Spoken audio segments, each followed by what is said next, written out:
오늘은 예수님이 십자가를 지심으로 사망을 이기고 부활하신 축복의 날입니다. 그 사랑은 사람이 감히 흉내낼 수 없는 아주 거룩한 사랑이에요. 오직 자식을 사랑하는 아버지만이 보여줄 수 있는 사랑이기 때문에 그렇습니다.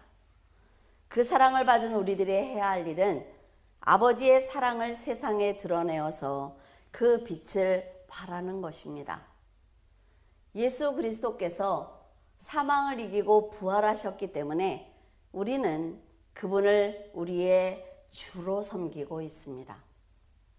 우리가 오늘 본문을 읽은 것처럼 예수님이 부활하지 않고 승천하시지 않았다면 이 세상에서 제물을 드리고 하나님께 제사를 드리는 그런 제사장으로 있을 수밖에 없는 것입니다. 부활하신 그 예수 그리스도의 그 사랑이 얼마나 놀라운지 우리는 감사해야만 합니다. 성막은 출애굽기 25장 그리고 31장에 기록되어 있어요. 25장에서 31장 그리고 36장에서 40장에 기록되어 있습니다. 중간에 빠진 5장은 모세가 시내산에서 율법을 받고 있을 때 이스라엘 백성들이 금송아지를 만들면서 철저하게 타락한 모습을 보였던 사건이 기록되어 있습니다.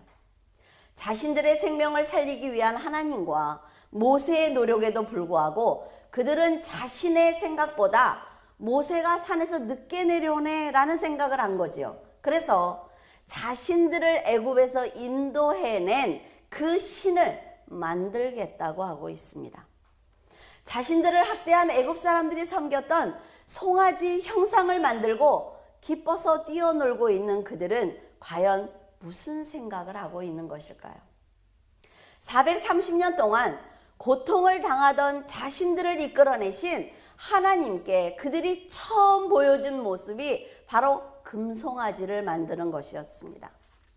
그 제물은 애굽 사람들에게 제물을 받아갖고 나오게 한 것은 그 제물은 성막을 짓게 하기 위한 것인데 그들은 하나님을 배신하는 곳에 그 제물을 사용했단 말이죠. 그들의 타락한 모습을 보신 하나님께서는 진노하셨습니다. 목이 뻣뻣한 그 백성들을 내가 다 멸하겠다라고 화를 내셨어요. 하나님의 맹렬한 진노를 본 모세는 간절히 기도드리기 시작을 했습니다. 여러분 생각을 해보세요. 40일 동안 금식했단 말이죠. 주야로 하나님께 그 백성들을 위해서 기도하고 있는 거예요. 그도 많이 지쳤을 것입니다. 이스라엘을 진멸하겠다는 그 뜻을 그 앞에 무릎 꿇어 기도하면서 간신히 진정시켜 드렸어요. 그렇지만 산에서 내려오는 모세의 마음은 착잡했을 것입니다. 송아지 형상을 돌며 먹고 마시는 저들에게 이 두 손에 든 이 율법이 무슨 소용이 있을까? 그들에게 내가 이것을 저에게 준들 무슨 도움이 될까? 라는 생각에 던져서 깨트려 버리고 말았습니다. 하나님의 말씀을 받는 그 시간을 인내하지 못하고 죄를 짓는 사람들을 보는 것은 참으로 슬픈 일입니다. 그런데 안타까운 것은 지금도 동일한 일들이 일어나고 있다는 거예요. 하나님의 은혜를 잊고 하나님의 말씀을 듣고 또 사랑을 받으면서도 매 순간마다 인내하지 못하고 죄를 짓고 있는 우리들을 보고 있기 때문입니다. 모세는 이런 사람들을 이끌고 가나안으로 향하고 있는 것입니다. 출애굽한 이스라엘 백성들에게 있어서 가장 후회스러운 장소는 아마도 가데스 바네아였을 것입니다. 출애굽한 지 2년이 흘렀을 때 이스라엘 백성들은 바란 광야 가데스 바네아에 이르렀어요. 그곳은 가나안과 굉장히 가까운 접경 지역이었습니다. 신명기 1장 21절에 보면 가나안 앞까지 인도하신 하나님께서는 주저하지 마라, 두려워하지 마, 올라가서 약속한 그 땅을 차지해라 라고 명령을 하셨어요. 이것을 보면 하나님은 출애굽한 지 2년에 이스라엘 백성들을 가나안으로 넣고 싶으셨을 것입니다. 하지만 백성들은 하나님의 말씀대로 곧바로 가나안으로 건너가기보다는 그곳을 미리 정탐을 하자. 우리가 얼마나 야가 그냥 들어갔다가 당할 수 있어. 그러니까 우리가 그곳을 먼저 정탐을 해서 작전을 세운 다음에 들어가자라는 의견을 냈어요. 지금 가데스 바네아에 온 것은 자신들이 계획을 세워서 여기까지 온 것 아니라 말이죠. 구체적인 방법을 찾아서 온 것이 아니에요. 그런데 지금 가나안이 보이니까 뭔가가 다 됐다는 생각을 하는 거죠. 그래서 내 생각에, 내 의견, 내 방법대로 해보자 라는 의견을 내는 거예요. 그러자 모세는 각 지파에서 12명의 정탐꾼을 선발을 해서 가나안으로 파견을 합니다. 모세의 이런 결정을 보면서 지도자로서 너무나 아쉽다는 생각을 했어요. 홍해를 건너게 하시고 가나안 앞까지 인도하신 하나님을 직접 만났단 말이죠. 모세가 하나님의 음성을 들었어요. 하나님이 그 백성들을 이끌어내도록 자신을 훈련시켰단 말이죠. 그런 모세가 하나님의 명령을 받고 여기까지 왔어요. 그랬다면 강한 결단을 내려야만 합니다. 그런데 그는 사람들의 생각을 받아들인 거예요. 이때 왜 모세가 기도하지 않았을까? 그 기도의 사람이 왜 기도하지 않았을까 너무나 안타까웠어요. 설교를 쓰면서도. 그런데 성경을 보면 모세는 사람들의 생각을 도리어 좋게 여겼다라고 기록하고 있습니다.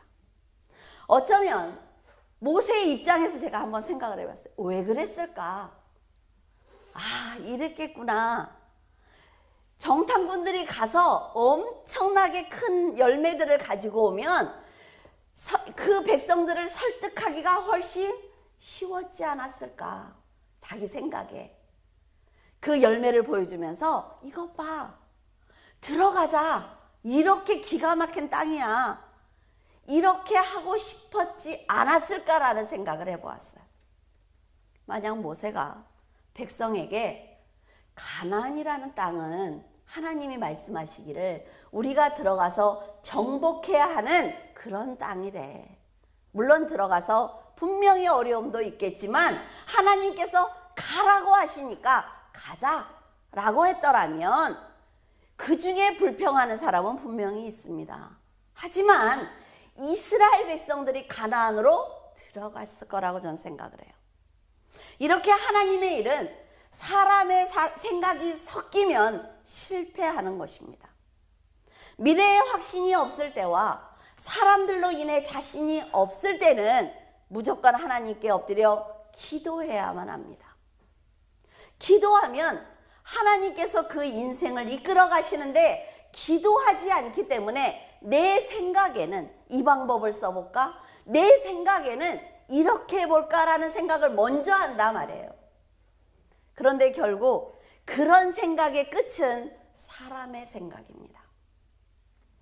12 정탐꾼은 가데스 바네아에서 출발을 해서 가나안 땅 깊은 곳까지 정탐을 했습니다. 헤브론 근처 에스골 골짜기에서는 각종 과일을 따서 가지고 왔어요.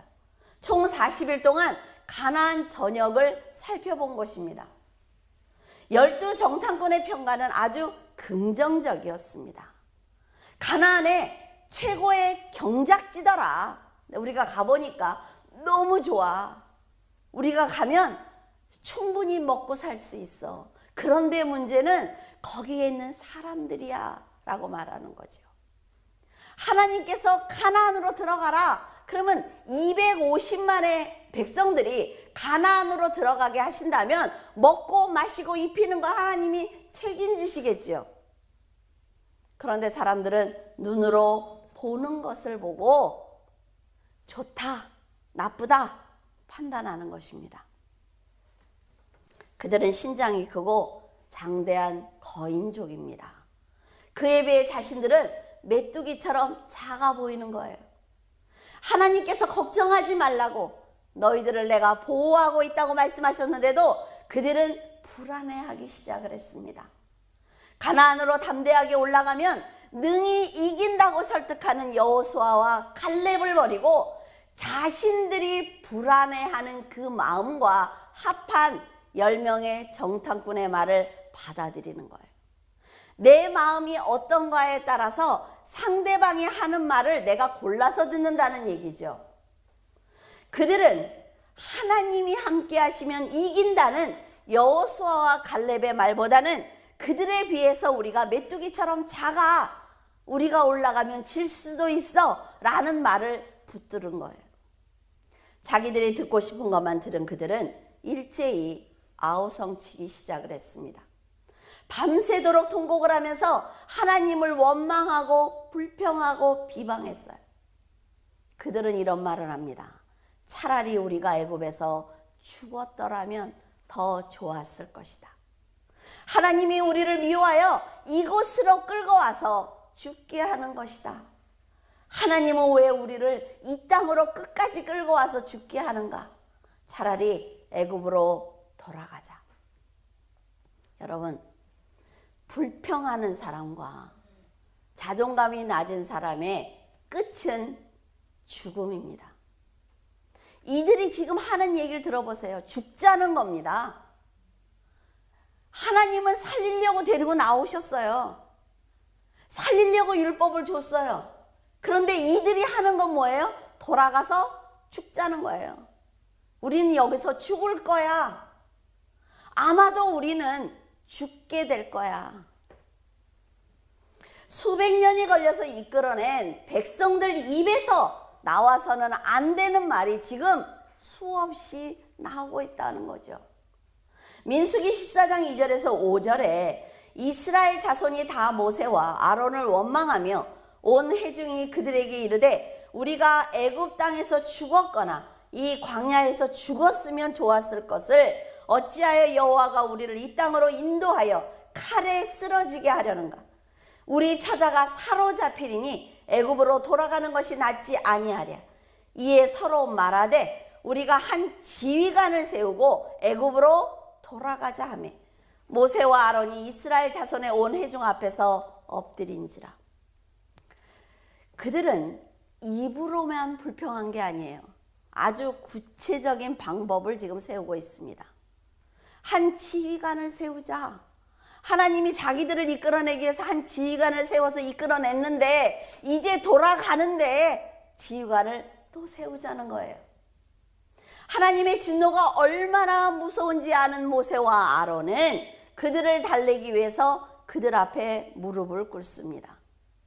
안타깝게도 그들이 불평했던 모든 말들이 실현되고 말았어요.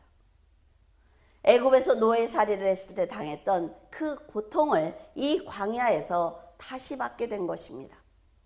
언제 가나안으로 인도하실 것인지 알 수 없는 답답한 시간들이 시작이 되었고 황량한 벌판에서 두려움과 공포를 느껴야만 했습니다. 애굽에서 그들이 430년을 살면서 우리는 언제쯤 해방이 될까? 우리는 언제쯤 잘 살게 될까? 우리는 언제쯤 우리의 땅이 있을까? 얼마나 답답했겠어요.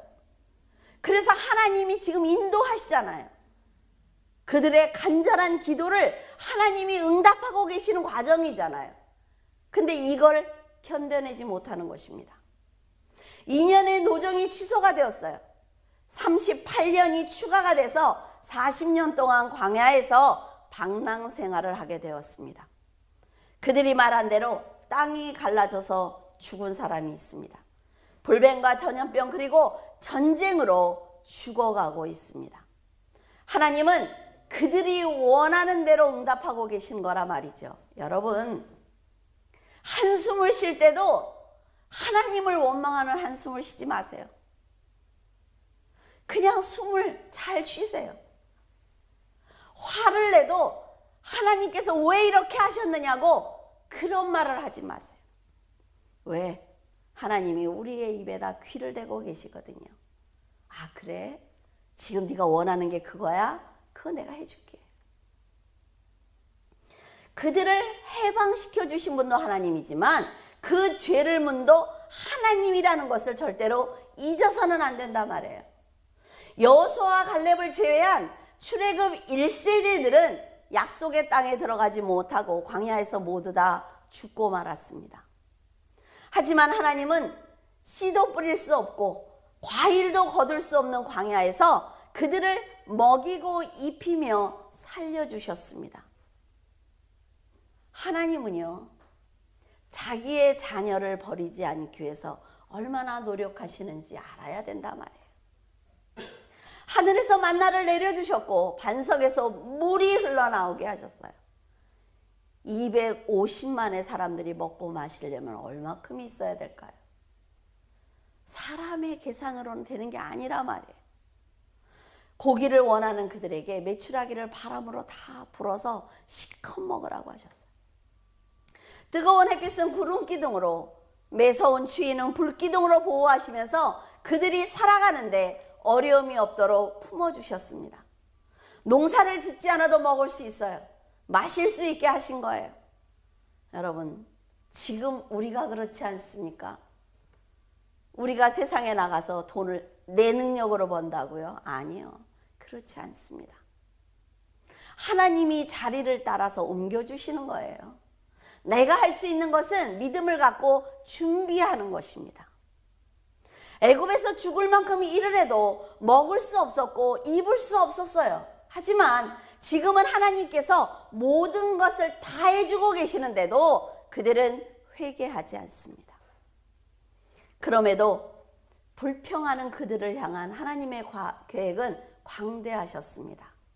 고린도전서 10장 1절에서 5절 다 같이 읽어볼까요? 형제들아, 나는 너희가 알지 못하기를 원하지 아니하노니 우리 조상들이 다 구름 아래에 있고 바다 가운데로 지나며 모세에게 속하여 다 구름과 바다에서 세례를 받고 다 같은 신령한 음식을 먹으며 다 같은 신령한 음료를 마셨으니 이는 그들을 따르는 신령한 반석으로부터 마셨으며 그 반석은 곧 그리스도시라.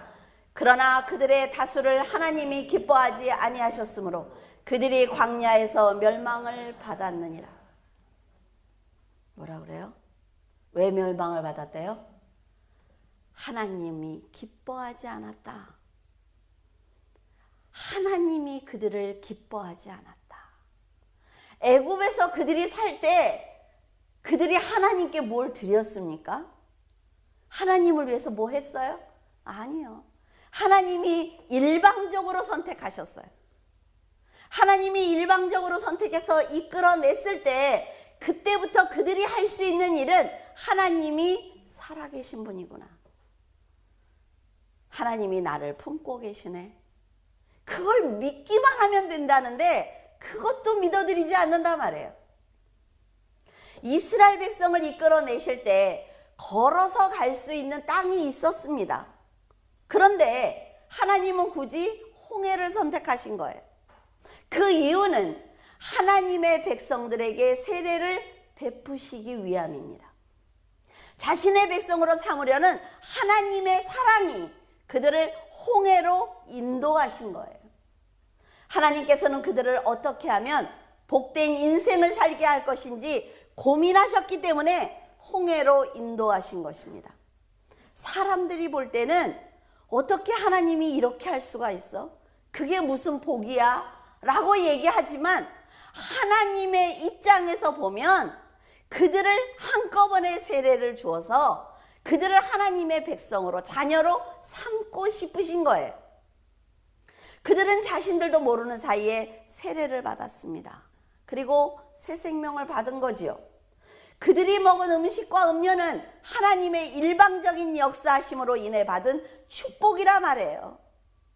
지금 내가 벌어서 다달이 월급이 들어오니까 내가 먹고 사는 것 같지만 하나님이 나를 먹고 살게 하신 것입니다. 작은 감사만 드리면 되는데 내가 이러니까 안 되는 거예요. 이런 사람들인데 작은 일에 지금 불평하고 있어요. 여러분 눈앞에서 바다가 갈라지는 걸 봤잖아요. 그런데 애굽에서 죽는 게 낫다고 말하고 있습니다. 여러분들 같으면 만약에 여러분들이 바다를 갈라서 구해냈는데 그렇게 할 때 어때요? 아유, 바다에다 그냥 탁 덮어버리면 속 시원할 걸 내가 이것들을 여기까지 끌고 와서, 그러지 않을까요? 이처럼 우리도 예수 그리스도로 인해 새 생명을 얻은 사람들입니다. 그런데 이들처럼 작은 일에 계속해서 불평하고 있어요.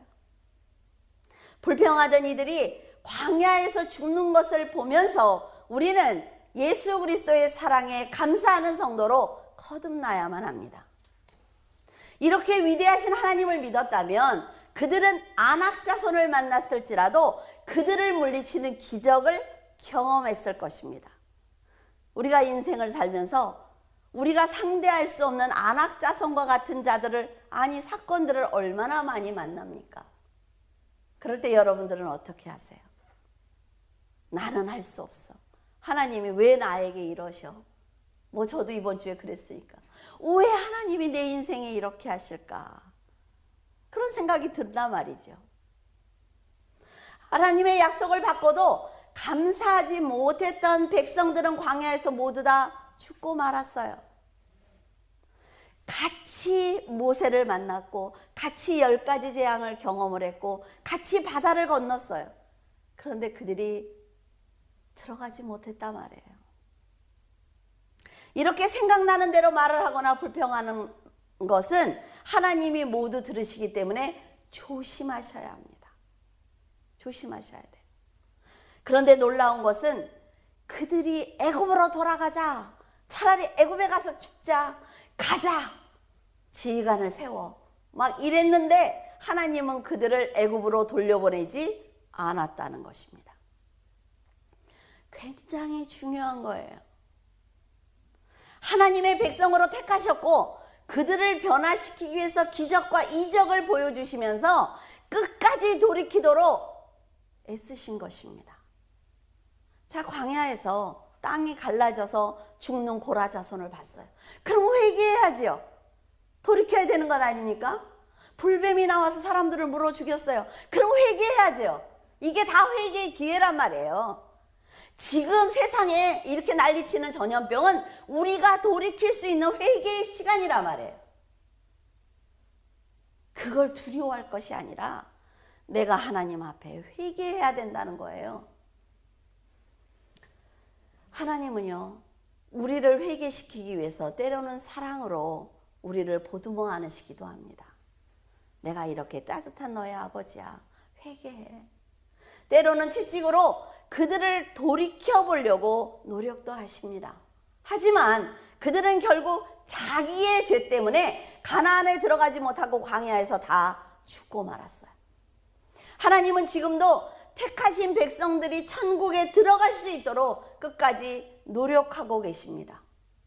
몸은 죽일 수 있지만 영혼을 죽이지 못하는 사탄에게 내 세례를 받은 자신의 백성을 다시 주고 싶지 않은 거예요. 여러분을 자녀라고 말씀하십니다. 내 자녀가 아무리 잘못해도 사탄에게 주고 싶지 않단 말이죠. 자녀로 택하셨기 때문에 하나님께서 직접 치리하시는 것입니다. 이 마음이 얼마나 아팠을지 이해가 된다면 우리는 이제라도 돌이켜야 합니다. 성도들이 돌이키면 죄를 짓지 않도록 사랑으로 달래주세요. 악한 자와 악한 영에 건드리지 못하도록, 괴롭히지 못하도록 우리를 품어주십니다. 하나님이, 성령께서 우리의 울타리가 되지 않으면 우리는 아무것도 아니에요. 하나님의 절대적인 사랑을 받은 성도들은 부활절을 맞이해서 우리는 깊이 회개해야만 합니다. 하나님께서 늘 관심을 가지고 여러분의 입에 귀를 대고 계신다는 것을 알고 항상 좋은 말만 하세요. 감사하는 말만 하세요. 근데 우리는 하루에 몇 번씩 죽겠다, 죽을 것 같아, 이것 때문에 죽을 것 같아, 저것 때문에 죽을 것 같아. 제가 설교를 막 이제 도움을 받는 걸 찾아보다가 중국에서 실제로 일어난 사건이 기록되어 있는 걸 봤어요. 보면서 어떻게 이런 사람이 있을까? 정말 예수 그리스도께서 이렇게 하신 것 아닐까라는 생각이 들어서 잠시 전하고자 합니다. 형제가 있었는데 형은 하나님을 사랑하는 아주 신실한 신앙생활을 하는 사람이었어요. 그리고 동생은 탕자였습니다. 밖에 나가서 술과 담배, 마약, 도박 아주 음란하게 사는 그런 동생이었어요. 근데 그 형은 날마다 그 동생이 돌아와서 하나님을 섬기기를 간절히 기도드렸습니다. 어느 날 기도를 하고 있는데 급하게 문을 두드리는 소리를 듣게 되었습니다. 그래서 열어보니까 동생이 서 있는데 온 몸에 피가, 이 옷에 피가 묻어 있는 거예요. 그래서 일단 안으로 들여서 자초지종을 물어보니까 다투다가 내가 사람을 죽였다. 그런데 지금 공간원이 나를 잡으러 쫓아오고 있기 때문에 너무 두렵다라고 말을 하는 거죠. 그러니까 형은 생각할 것도 없는 거예요. 그 동생의 옷을 벗겨서 자기가 입고 자기의 옷을 동생에게 입혔습니다. 그때 공관원이 들이닥쳤어요. 공관원은 볼 것도 없겠죠. 형을 잡아서 끌고 갔습니다. 그러면 거기서 내가 범인이라고 말해야 되는데 그럴 용기가 없는 거예요. 다퉈서 사람을 죽이는 그런 용기는 있는데 아무 죄가 없는 형이 끌려가는데 내가 죄인이라고 말할 수 있는 용기는 없다 말이에요. 나중에 우리도 하나님 앞에 그러지 않을까요? 예수 그리스도께서 돌아가시고 십자가를 지는 거에 대한 너무 감사하지요. 그런데 제가 죄인입니다. 제가 죽어야 하는데 죄송하다는 그런 말씀을 하나님의 얼굴을 보고는 하지 못할 것 같아요. 시간이 흘러서 형이 재판을 받았고 사형 언도가 내렸어요. 동생한테 한 통의 편지가 도착을 했습니다. 형이 사형이 집행될 것이다. 그러니까 동생이 너무 깜짝 놀라서 편지를 들고 경찰서로 뛰어갔습니다. 가서 보니까 이미 형이 집행되고 형은 죽고 난 다음이에요. 그러니까 동생 생각에 너무 기가 막힌 거지요. 그러니까 내가 범인이었다. 나도 죽여달라고 소리를 쳤습니다. 그러니까 그 사람이 하는 얘기가 한 사건을 가지고 또 한 사람을 죽이는 그런 일은 없다. 그러지 않는다. 라고 얘기를 하는 거예요. 그러니까 그 사람이 하는 얘기가 이제 다 끝났어. 이 사건은. 그러니까 돌아가. 그래서 동생이 집으로 돌아왔습니다. 돌아와서 동생이 형의 옷을 입으면서 결심을 하는 거지요. 정말로 열심히 형처럼 열심히 신실하게 살았대요.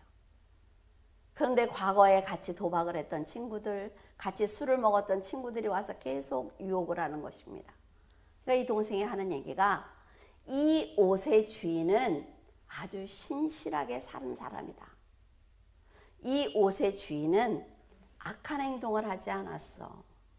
그렇기 때문에 내가 이 옷을 입고 있기 때문에 나는 그것을 할 수가 없어 라고 거절을 했습니다.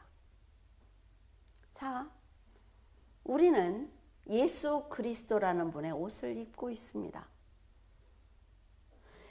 예수 그리스도께서 우리에게 입혀주신 이 흰 옷을 입고 있는데 우리는 아무데나 앉는 것 아닌가요? 우리는 아무 장소나 가는 것 아닙니까?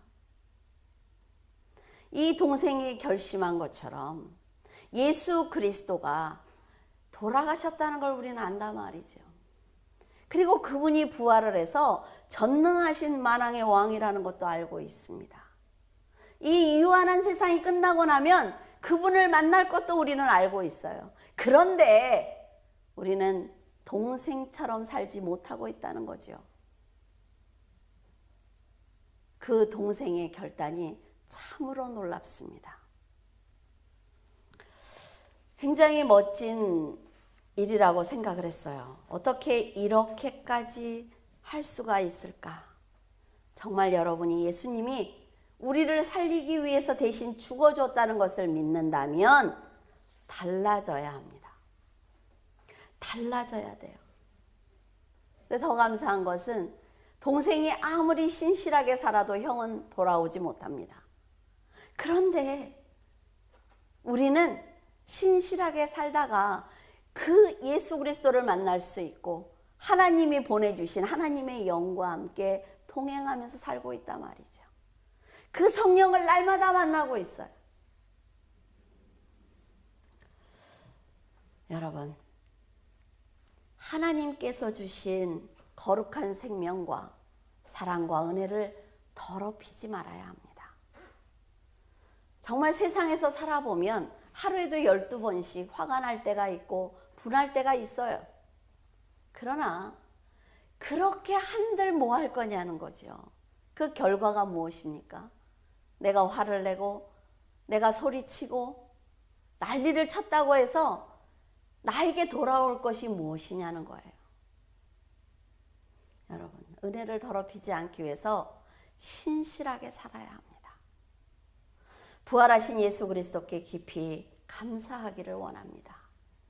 부활의 그 은혜가 없었다면 우리에게도 새 생명은 없습니다. 예수 그리스도께서 고난의 길을 가셨기 때문에 우리에게 천국의 길이 열린 거예요. 그 길을 여러분이 사랑하는 사람들과 함께 가기 위해서 이웃을 위해서 기도해야 되고 나라와 민족을 위해서 기도해야만 합니다. 이것은 아주 제 개인적인, 극히 개인적인 생각이에요.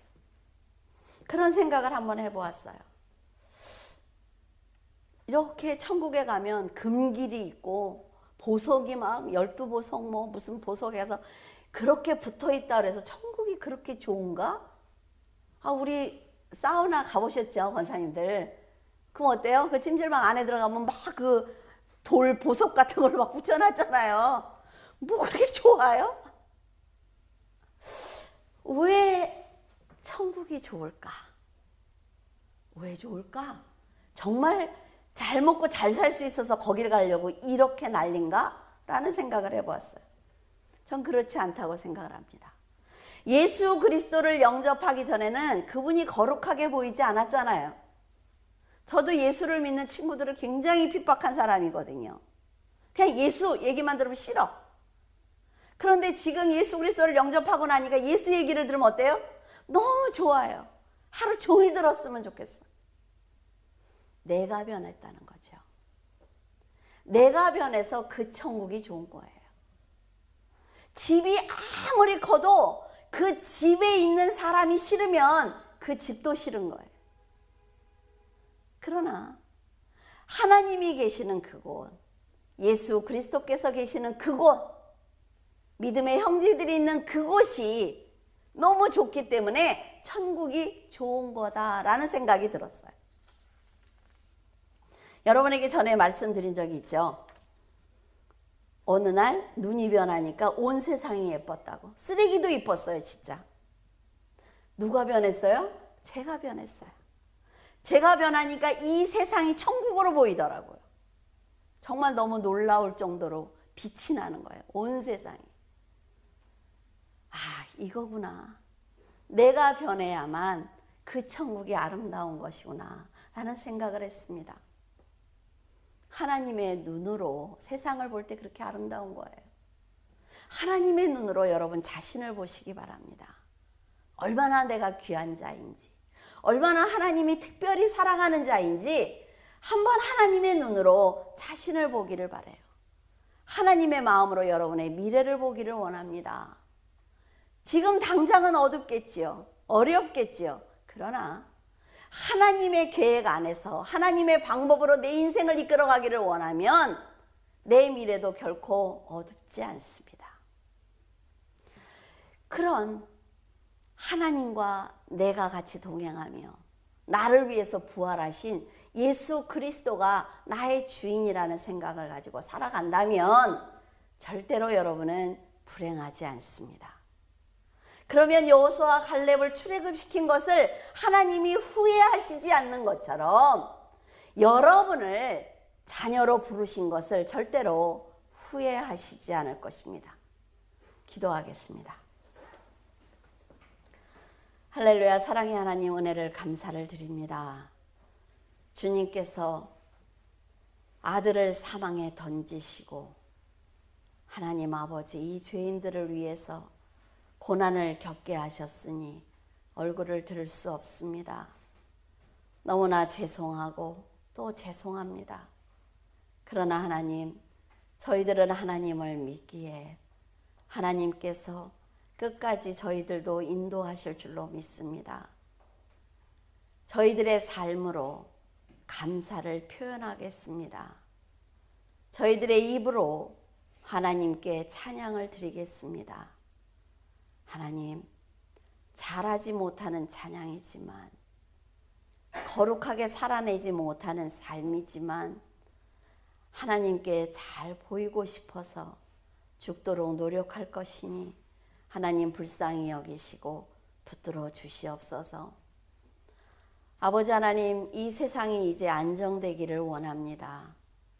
아버지 하나님께서 하나님 성령의 바람으로 이 악한 모든 병들이 다 물러갈 수 있도록 하나님 저희들에게 한 번의 기회를 주시옵소서. 다시 저희들 일어나겠습니다. 하나님을 찬양하며 하나님을 전하며 하나님이 얼마나 좋은 분인지 저희들 담대하게 전하겠사오니 아버지께서 도와주시고 하나님 붙들어 주시옵소서. 부활하신 하나님을 찬양합니다. 감사합니다. 그리고 다시 오실 우리 주 예수 그리스도를 기다립니다. 하나님, 귀한 성도들을 축복하여 주시옵시고 어려움 당하지 아니하도록 도와주시며 무릎 꿇어 기도하는 성도들의 기도를 응답해 주시옵소서. 변화받기 위해서 하나님을 높여드리기 위해서 애쓰고 힘쓰는 물줄기 교회 성도들입니다. 하나님 아버지께서 도와주셔서 어려울 때 어렵지 아니하도록 도와주시고 하나님 아버지 강팍한 이 시대에 너그러운 자들이 되게 하시며 하나님 아버지를 손가락질하고 욕하는 이 시대에 아버지를 찬양하는 자들로 남을 수 있도록 도와주시옵소서. 주님께서 함께 하심을 감사하며 우리 주 예수 그리스도 이름으로 기도드렸습니다. 아멘.